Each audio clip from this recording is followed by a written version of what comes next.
Well, the Nintendo Switch 2 has been out for a month. Time really flew by. It felt like a really long wait when Nintendo announced it back in January.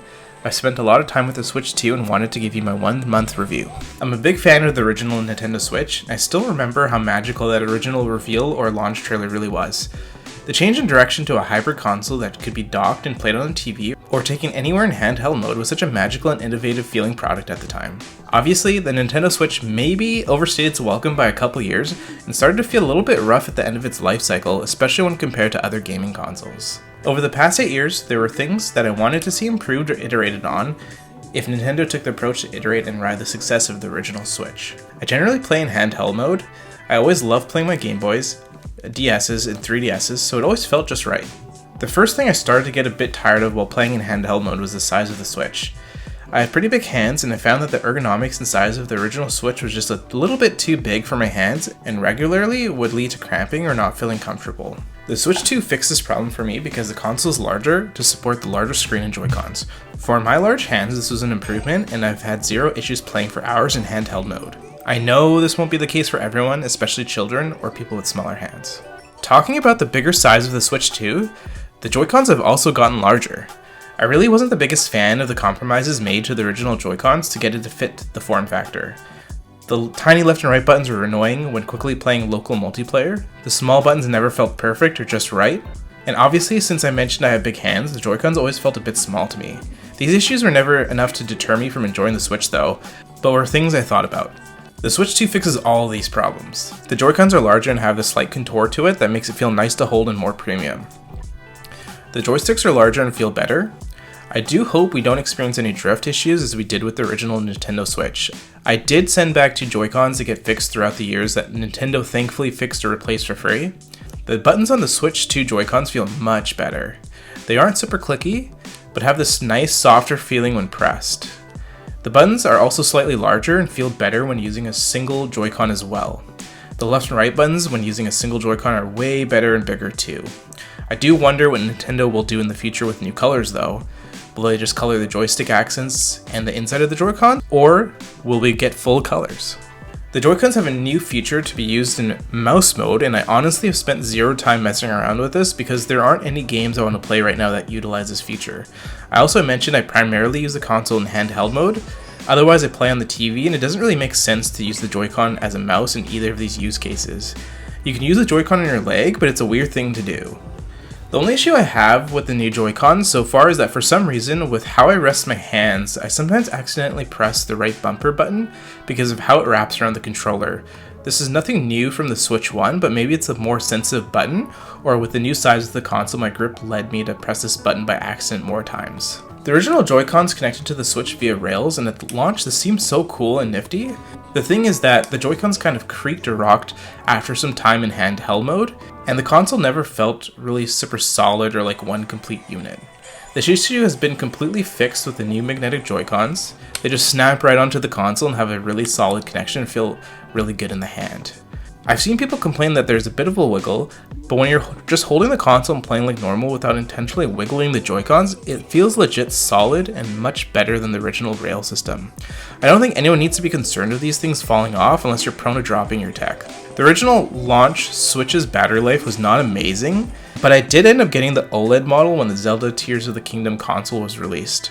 The improved battery life at this time was very welcome, especially since my launch Switch by this time maybe lasted 60 to 90 minutes on a single charge. This is probably the biggest downgrade, which sucks for me because my experience in handheld mode has been about 2 to 3 hours of battery life, which is in line with similar devices, but still sucks and reminds me of the not great battery life of the original Switch. It is what it is given how powerful the console is compared to the original, and I bet a future iteration will improve this, just like the original Switch iterations.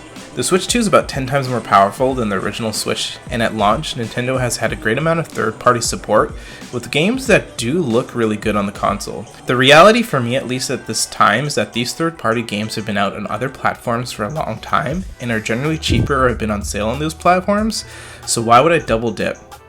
This is great for Nintendo-only gamers though. With that said, I've mainly been playing Mario Kart World and diving back into Zelda Breath of the Wild and Tears of the Kingdom with a paid upgrade that bumps these games up in resolution and frame rate. It's still really early days, but I am genuinely excited to see what Nintendo does with this generation, and I'm optimistic pending how well third-party games sell that we will see even more third-party support for the console over the years. Alright, let's get to the display. There have been surprisingly, or maybe unsurprisingly, a lot of mixed opinions on the new display. Obviously, the screen is a downgrade from OLED, and when compared directly side by side to the OLED Switch, the colors look less vivid, and the blacks are not as deep, which should be a given. I also have seen some deep dives into the refresh rate and other things, but as a normal gamer, the screen is fine and in my opinion looks good. If you're so fixated on OLED, have an OLED TV, an OLED computer monitor, and everything in your life is OLED, then yeah, it'll be super obvious the screen isn't the best. If you're coming from the original Switch LCD screen, it's a big upgrade. The colors are vibrant, the viewing angles are better, and it looks good. The larger 7.9-inch display is a welcome addition, and it was another thing by the end of the Switch 1 lifecycle I wanted to see increased in size.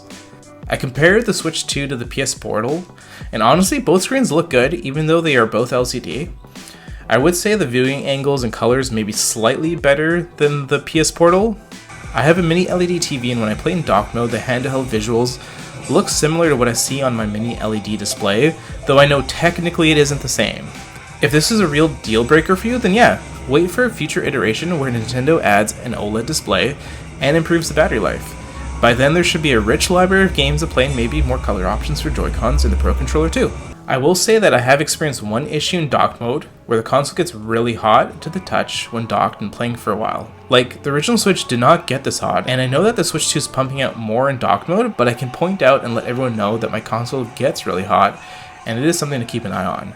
The Switch 2 dock has a built-in fan to keep the components for the dock cool, while the Switch 2 pumps its own fans, and maybe they need a bit more cooling for the console itself.